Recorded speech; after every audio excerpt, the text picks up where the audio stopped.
नमस्कार, बहुत स्वागत है आपका। मैं हूं आपके साथ ऋतु ज्ञानवानी। भोपाल में राजनीतिक हलचल तेज हो चुकी है। पूरे ही मध्य प्रदेश में हलचल तेज है। पीसीसी चीफ जीतू पटवारी ने बैठक बुलाई है।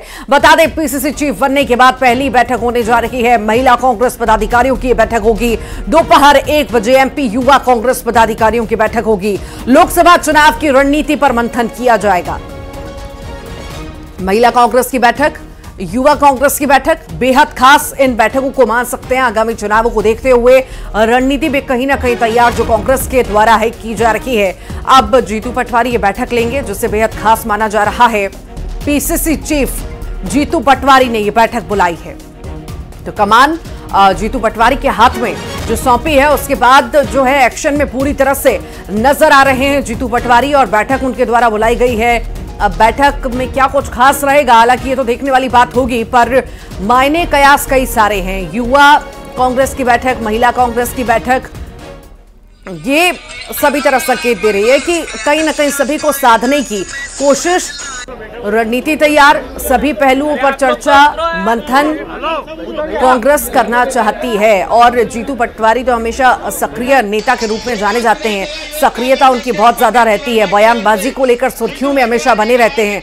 और अब जब से उनको पीसीसी की कमान कांग्रेस के द्वारा सौंपी गई है, तब से वो कहीं ना कहीं पूरे एक्शन मोड में नजर आ रहे हैं। अरे आप लोग तो उतरो यार।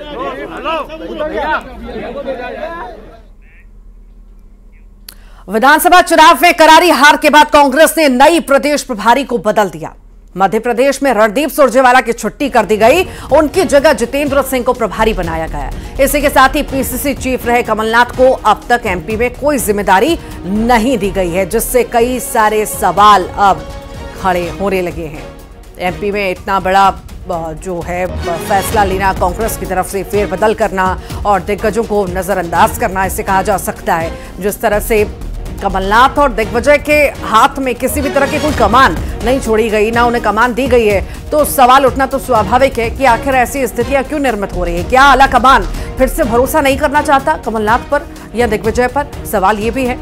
क्या अब कांग्रेस युवा चेहरे के साथ आगे बढ़ना चाहती है? सवाल ये भी है। और क्या कांग्रेस अब बीजेपी के कहीं ना कहीं फॉर्मूले पर चलेगी? ये भी देखना दिलचस्प होगा।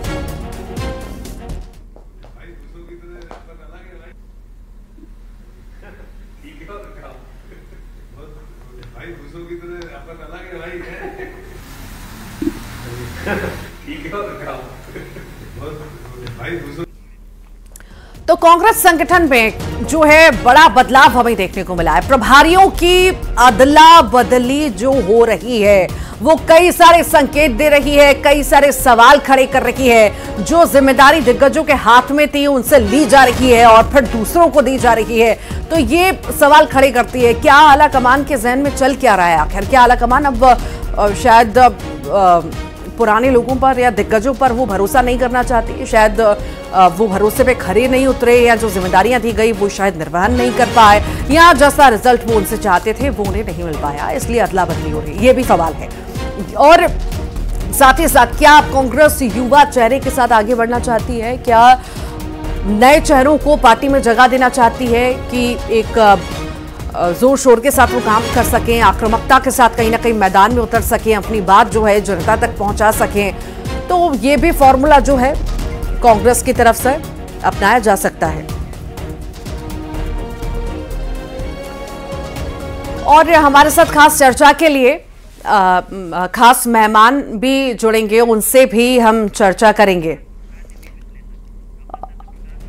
अजय धवले जी हमारे साथ जुड़े हैं, बीजेपी प्रवक्ता हैं। प्रशांत हमारे साथ सहयोगी प्रशांत भी जुड़ गए हैं। अजय जी, आपका बहुत बहुत स्वागत है। सत्यप्रकाश जी हैं और राजनीतिक विश्लेषक हैं, आपका भी बहुत बहुत स्वागत है। सबसे पहले प्रशांत का ही हम रुख कर लेते हैं। प्रशांत, आखिर इस पूरे सिनारियो को हम किस तरह से देखें, जिस तरह से अब बड़ा बदलाव कांग्रेस में देखा जा रहा है, संगठन में पूरी तरह से बदलाव की तैयारी में, या कहें बड़े फैसले जो लिए जा रहे हैं, वो आखिर क्या संकेत दे रहे हैं? क्योंकि इससे कई सारे सवाल खड़े हो रहे हैं। क्या अब दिग्गजों पर या पुराने चेहरों पर कांग्रेस वो भरोसा नहीं रखना चाहती, या नए चेहरों को ज्यादा जगह देना चाहती है? किस तरह से इसे पूरा देखें, बताइए। ऋतु, देखिए, जरूरी नहीं कि आप पुराने चेहरों पर भरोसा नहीं करें, बल्कि नई ऊर्जा के साथ नए चेहरों को मौका दिया गया है। प्रदेश अध्यक्ष से लेकर अलग अलग पोजीशन पर आपने देखा होगा, नेता प्रतिपक्ष उमंग सिंघार को बनाया गया, उप नेता प्रतिपक्ष हेमंत कटारी को बनाया गया, पूरी नई टीम, युवा टीम, और अब प्रदेश प्रभारी को भी बदला गया है। भंवर जितेंद्र सिंह को जिम्मेदारी दी गई है। दूसरी तरफ जब नया नेतृत्व है, युवा नेतृत्व है, तो वो उसी अंदाज में ऊर्जा भी अपने संगठनों में भरने की कोशिश कर रहा है, और इसी क्रम में बैठकों का दौर भी शुरू हो गया है। पहली बैठक आज लेने जा रहे हैं प्रदेश कांग्रेस अध्यक्ष जीतू पटवारी, और ये पहली बैठक महिला कांग्रेस की। इस महिला कांग्रेस की इस बैठक में महिला प्रदेश अध्यक्ष से लेकर जिला अध्यक्ष, शहर महिला अध्यक्ष, यानी कि जो संगठन का जो पूरा ताना बाना है उसको एक बार फिर से री एनर्जाइज करने की कोशिश है, उसमें ऊर्जा भरने का प्रयास है, कोशिश है। और लोकसभा चुनाव चूंकि बहुत दूर नहीं है, अब कांग्रेस को भले ही हार मिली हो 3 बड़े राज्यों में, हिंदी बेल्ट में हार मिली हो, लेकिन उस हार से बाहर निकलना चाहती है कांग्रेस हर हाल में, और इसीलिए युवाओं को नेतृत्व देकर तुरंत आगे बढ़ना चाहती है। और कोशिश यही है कि भाई अब आप उस हार को भूल जाइए। महिलाओं पर फोकस इसलिए है, महिला संगठन पर फोकस इसलिए है, आधी आबादी है, आधा वोट बैंक है। दूसरा ये कि बीजेपी को महिलाओं का बहुत बड़ा वोट बैंक मिला है, अब उस वोट में कैसे सेंध लगानी है, संभवतः इस पर रणनीति हो, आज चर्चा हो। और दूसरा जो नेतृत्व है, यहां पर आज जिस हॉल में हम मौजूद हैं, यहीं पर बैठक होने वाली है। जीतू पटवारी पीसीसी दफ्तर में पहुंच चुके हैं, कुछ पलों में मंच पर भी आपको नजर आ जाएंगे। लगातार इस बैठक पर भी नजर बनाए रखिए। प्रशांत, आपसे मैं अपडेट लेती रहूंगी आखिर कैसी स्थिति बनती है। भूपेंद्र गुप्ता जी भी हमारे साथ जुड़ गए हैं, कांग्रेस प्रवक्ता हैं। भूपेंद्र जी, आपका बहुत बहुत स्वागत है। पहले सत्यप्रकाश जी का रुख कर लेती हूँ। सत्यप्रकाश जी, जिस तरह के बदलाव कांग्रेस में देखे जा रहे हैं, या कुछ ही दिन के भीतर हमने देखा है प्रभारियों को बदलना, आखिर किस तरह के संकेत देता है? किस नए बदलाव में आगे बढ़ती हुई कांग्रेस नजर आ रही है? देखिए ऋतु जी, पिछले 2 दशकों से मध्य प्रदेश में कांग्रेस में पुरानी लीडरशिप, चाहे दिग्विजय सिंह हो, कमलनाथ हो, सुरेश पचौरी हो, इन्हीं लोगों के हाथ में प्रदेश की बागडोर लगभग रही है, लेकिन कांग्रेस को सफलता नहीं मिल पाई। जबकि उसके opponent party Bharatiya Janata party को देखते हैं तो उसने इन 2 दशकों में कितने सारे परिवर्तन किए हैं। हालांकि मुख्यमंत्री के परिवर्तन कम हुए, लेकिन नई लीडरशिप को लाने में भारतीय जनता पार्टी कांग्रेस से कहीं आगे रही। यानी कि सेकेंड लाइन की लीडरशिप की कमी कांग्रेस में लंबे समय से देखी जा रही थी। अब कहीं ना कहीं जो न्यू फेसेस, यानी कि कांग्रेस मध्य प्रदेश में बिल्कुल नई नवेली दिख रही है, चाहे वो उमंग सिंघार को लें, जीतू पटवारी को लें, या नेता के उप नेता प्रतिपक्ष को लें, ये तीनों नाम बिल्कुल नए हैं। इसलिए नए जोश भरने के लिए, हालांकि कांग्रेस का जो परफॉर्मेंस है रिसेंटली जो कंक्लूड असेंबली इलेक्शन से, उसमें 40% था, लेकिन वो लगभग बराबर है, यानी कि उसका वोट शेयर तो नहीं घटा, लेकिन नंबर ऑफ सीट्स बहुत घट गई। ऐसे में उत्साह बनाए रखने के लिए वो ख्याल उसका अच्छा है, और अगर नई लीडरशिप के साथ ये आगे बढ़ती है तो इसको पोटेंशियल कुछ दिख रहा है। लेकिन उसके सामने नरेंद्र मोदी जैसा चेहरा लोकसभा के चुनाव में होगा, उस समय मध्य प्रदेश में नई सरकार, नए मुख्यमंत्री मोहन यादव, इनके हाथ कैसे पार्टी को और आगे मजबूत करेंगे। दूसरी चीज, कांग्रेस के सामने जो वाकई जो चीज अभी दिख रही है, जिसकी कमी पिछले चुनाव में देखी गई, यानी कि केवल 2 लीडर, कमलनाथ या दिग्विजय सिंह, पर पूरी दारमदार चुनाव की थी। अब चूंकि नए लोगों को मौका मिला है तो कांग्रेस में एक उत्साह आने का स्वाभाविक दिखता है, लेकिन समस्या वही है कि ये कितने फ्री हैंड होंगे, यानी सेंट्रल लीडरशिप इनको कितना फ्री हैंड स्टेट में टिकट डिस्ट्रीब्यूशन में करेगी। दूसरा, भारतीय जनता पार्टी उत्साह से भरी हुई है, नई पूरी लीडरशिप नई है। ऐसे में कहीं ना कहीं आगामी चुनाव पर कांग्रेस किस प्रकार से अपना प्रभाव छोड़ पाएगी, चूंकि नए मुख्यमंत्री के सामने भी एक बड़ा चैलेंज होगा कि उनको पुरानी जो इलेक्शंस के रिजल्ट थे 2019 के, उसको रिटेन कर। भूपेंद्र जी भी लगातार जुड़े हुए हैं। भूपेंद्र जी, हम ये माने कि जिस तरह से संगठन में बदलाव हम देख रहे हैं, एक फ्रेश स्टार्ट की तैयारी में कहीं ना कहीं कांग्रेस नजर आ रही है। अभी सत्यप्रकाश जी भी वही जिक्र कर रहे थे कि फ्रेश स्टार्ट तो कर लिया है, जिम्मेदारी तो दे दी है, पर क्या यहां पर भी रिमोट कंट्रोल चलेगा, या वाकई में उन्हें वो आजादी दी जाएगी फैसले लेने की, या आगे जिस तरह से वो बढ़ना चाहे उस तरह से? ये कांग्रेस पार्टी में जो है कोई रिमोट कंट्रोल नागपुर की तरह नहीं होता है।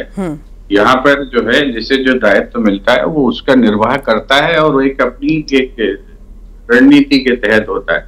तो अभी जो है पीढ़ी परिवर्तन भी कोई पहली बार नहीं हो रहा है।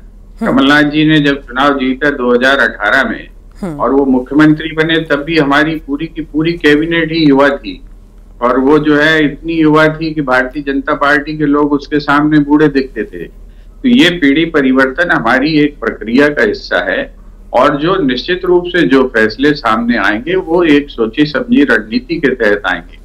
कांग्रेस पार्टी के जो मत हैं वो कोई कम नहीं हुए हैं, और कांग्रेस पार्टी ने जो हौसला दिखाया है, इस चुनाव को जिस तरीके से लड़ा है, पूरा प्रदेश क्या पूरा देश कह रहा था कि यहाँ पर कांग्रेस पार्टी की सरकार आ रही है।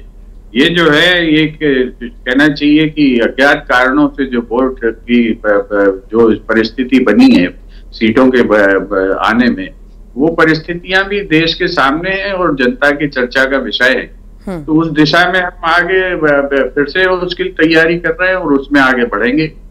लगभग जो है 9 लोकसभा सीटों में आज भी हमारी जो है जीत हुई है। और कोई नाराजगी भूपेंद्र जी यहाँ पर दिग्गजों से, चाहे वो कमलनाथ जी की हम बात करें, चाहे हम दिग्विजय सिंह की बात करें, कोई नाराजगी? क्या फिर से कोई भरोसा नहीं हाईकमान जताना चाहता? इसमें काहे की नाराजगी? उन्होंने तो चुनाव में कोई कसर छोड़ी नहीं, और जो परिणाम आए हैं वो भी सारी चीज आज कोई पूरे प्रदेश की जनता मानने तैयार नहीं है कि ये ऑर्गेनिक परिणाम है। तो ये जनता के बीच में जो चीज है उसमें जो है सीनियर्स का क्या, उन्होंने अपनी पूरी शक्ति लगाई, और उसमें जो है कहीं कहीं कोई त्रुटियां हमारे संगठन के स्तर पर भी हुई होंगी। और कमलनाथ जी हमेशा कहते थे कि हमारे कुछ संगठन के स्तर पर हमें जो है अपनी रीच बढ़ानी है, और उसका प्रयास किया गया।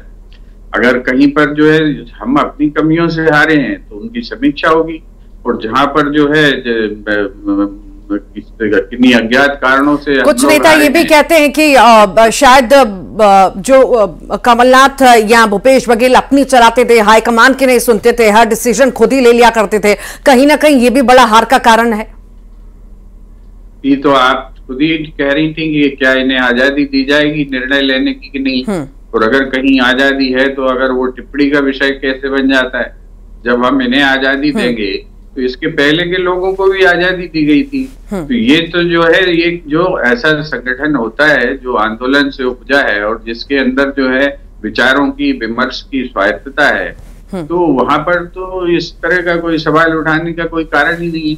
आज हम जो है नई नौजवान पीढ़ी आई है, इन्हें भी जो है फ्री हैंड दिया जाएगा, इसी की तो मांग लोग कर रहे हैं। तो कल वालों के पास अगर फ्री हैंड था तो उसमें कम गलती क्या थी? ठीक ठीक, आप लगातार बने रहिए भूपेंद्र जी। अजय जी भी जुड़े हुए हैं। अजय जी, आखिर किस तरह से देखते हैं ये नए बदलाव को आप, और क्या लगता है कितना प्रभाव आगामी चुनावों में बीजेपी पर पड़ता दिखाई देगा कांग्रेस के नए बदलाव से?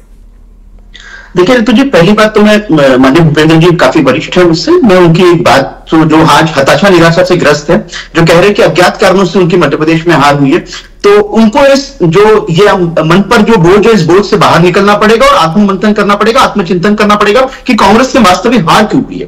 देखिए सबसे पहली बात तो देखिए, कल कांग्रेस की जो जनरल सेक्रेटरीज की लिस्ट आई और इंचार्ज जनरल सेक्रेटरी बनाए, सबसे महत्वपूर्ण बात इसमें यह है ऋतु जी कि 12 नए जनरल सेक्रेटरी जिनमें दायित्व दिए, उन 12 जनरल सेक्रेटरीज में मात्र एक ओबीसी जनरल सेक्रेटरी है। ओबीसी और अन्य 8 जनरल सेक्रेटरीज अगड़ी जातियों से, जनरल कैटेगरी से आते हैं। अब आप देखिए कि राहुल गांधी जी चीख चीख कर, चिल्ला चिल्ला कर मंचों से और पूरे कैंपेन में कहते रहे कि ओबीसी के 90 सेक्रेटरी में सिर्फ 3 सेक्रेटरी ओबीसी के, मतलब 90 सेक्रेटरी में भारत सरकार के 3 सेक्रेटरी ओबीसी से बिलोंग करते हैं।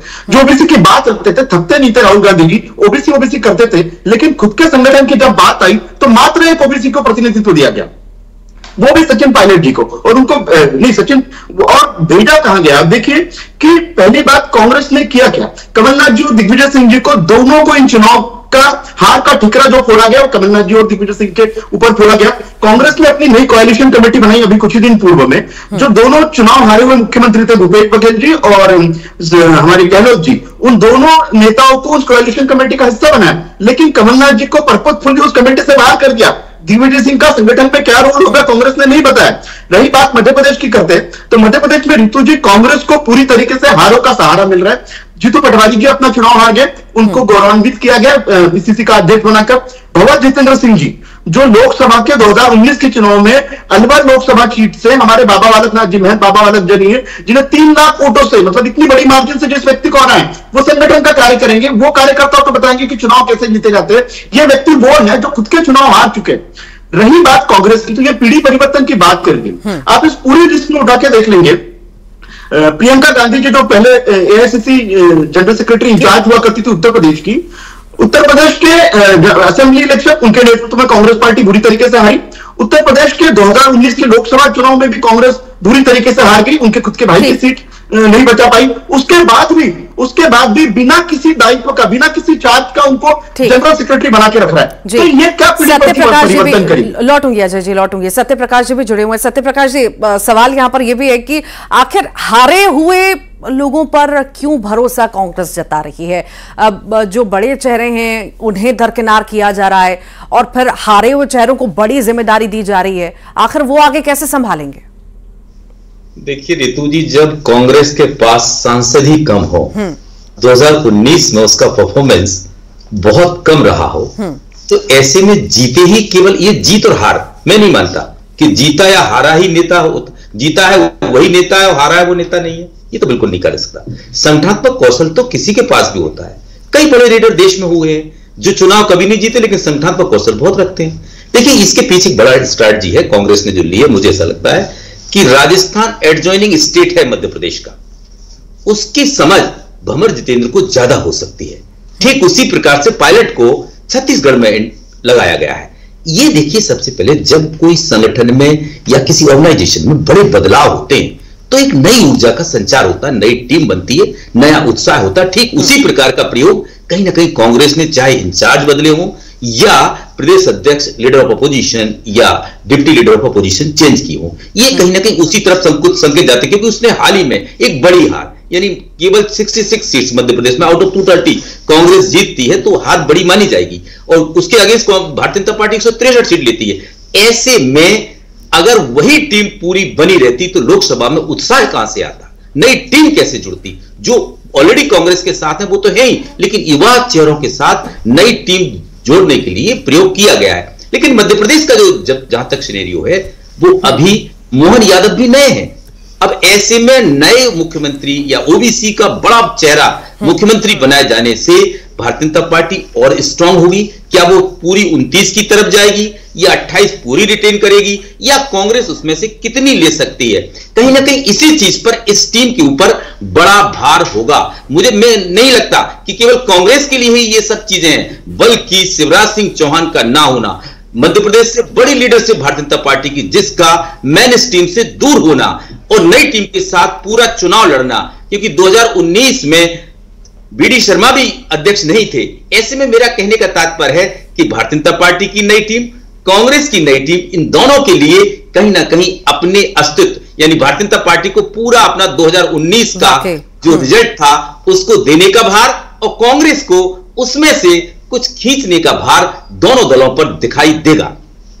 ठीक, अब लगातार प्रशांत भी हमारे साथ जुड़े हुए हैं, उनका भी रुख कर लेते हैं। प्रशांत, देखिए वही जिक्र सत्यप्रकाश जी भी कर रहे थे कि दोनों तरफ नई टीमें हैं, चैलेंजिंग बहुत ज्यादा रहने वाला है। यहां पर भी कांग्रेस में बड़े बड़े बदलाव किए जा रहे हैं, भले शायद अनुभव के हिसाब से हम बात करें, अनुभव होगा, पर कहीं ना कहीं हारे हुए चेहरे मैदान में लाए गए हैं। तो आखिर कितना चैलेंजिंग आप देख रहे हैं आने वाले समय में? चाहे सुरजेवाला को हटा दिया गया या कमलनाथ यहां पर हटा दिए गए, तो आखिर कितना चैलेंजिंग आने वाले समय में होगा? देखिए, केंद्रीय नेतृत्व ने इससे पहले नेशनल अलायंस कमेटी बनाई, उससे भी मध्य प्रदेश में किसी को नहीं दिया गया, राष्ट्रीय स्तर के नेता उसमें रखे गए थे। अब विस्तार किया गया, प्रभारियों को जिम्मेदारी दी गई, तब भी मध्य प्रदेश से किसी को जगह नहीं दी गई। मरकाम इकलौते ऐसे चेहरे जो जिन्हें स्पेस मिला है, पूर्व मंत्री हैं ओमकार सिंह मरकाम। दूसरा, लेकिन जो जहां तक जिक्र आप कर रही हैं ऋतु, हारने का और उन्हें जिम्मेदारी दे दी गई, तो दो बड़ी महत्वपूर्ण बातें हैं। दरअसल तात्कालिक मसले होते हैं कि आप चुनाव हार जाएं, या कई बार कौन सा मसला वहां प्रभावी हो गया, चेहरे राष्ट्रीय स्तर के चेहरे, कई बार आप लोकसभा चुनाव से उदाहरण ले सकते हैं, बड़े बड़े नेता हार गए थे 2014 में, 2019 में, तो ये बहुत अलग मसला है कि कौन चुनाव हार गया, कौन चुनाव जीत गया। 2019 में ज्योतिरादित्य सिंधिया चुनाव हारे थे, लेकिन ऐसा नहीं कि नेतृत्व की क्षमता या वो नेता छोटे हो गए, या फिर तो बहुत सारी बातें, आपकी क्षमताएं देखी जाएंगी, आपके अंदर की क्या क्षमताएं हैं, आपका भविष्य देखा जाएगा। इन तमाम बातों को आकलन कर कोई भी पार्टी, चाहे बीजेपी हो या कांग्रेस हो, उस नजरिए से वो नेतृत्व देती है, संभावनाएं तलाशती है, और उसी नजरिए से जैसे मोहन यादव में बड़ी संभावनाएं, दूर तक की संभावनाएं बीजेपी ने तलाशी हैं, वैसे ही जीतू पटवारी में कांग्रेस संभावनाएं तलाश रही है। युवा चेहरा है, जोश और ऊर्जा भरा हुआ व्यक्ति है, चेहरा है, और उन्हें लगता है कांग्रेस को कि भाई इनके नेतृत्व में पार्टी आगे कर सकती है, संगठन में विस्तार कर सकती है, नई दिशा दे सकती है पार्टी को। लेकिन एक चैलेंज जरूर होगा कांग्रेस के सामने कि भाई आप खेमों में बटी कांग्रेस को कैसे एकजुट करेंगे। जो अलग अलग खेमों में जो नेता अपने नेता की जय करते हैं, वो पार्टी की जय कब कहेंगे। ऋतु ठीक ठीक ठीक। अजय जी, यहाँ पर देखिए चैलेंज तो रहेगा, क्योंकि आपके यहाँ से भी नए लोग हैं, कांग्रेस के यहाँ से भी नए लोग हैं मैदान में, और चुनावों में ज्यादा समय बचा नहीं है, पूरी ताकत दोनों ही पार्टियां झोंक रही हैं। आखिर आपको क्या लग रहा है, किस तरह की रणनीति के तहत आप आगे बढ़ रहे हैं? क्या सोच के चल रहे हैं कि हाँ नहीं, कुछ भी हो जाए, चाहे ये लोग कितनी भी मेहनत कर ले, हमें तो आगे आना ही है, ऐसा कुछ है क्या प्लान?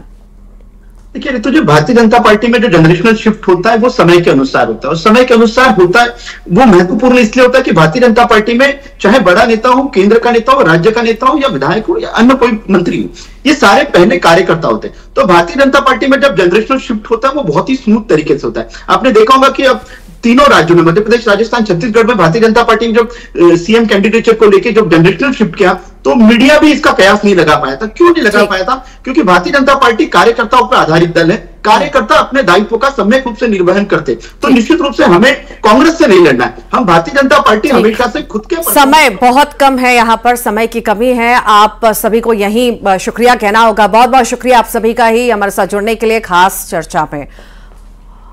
और इसी के साथ ही फिलहाल के लिए इतना ही।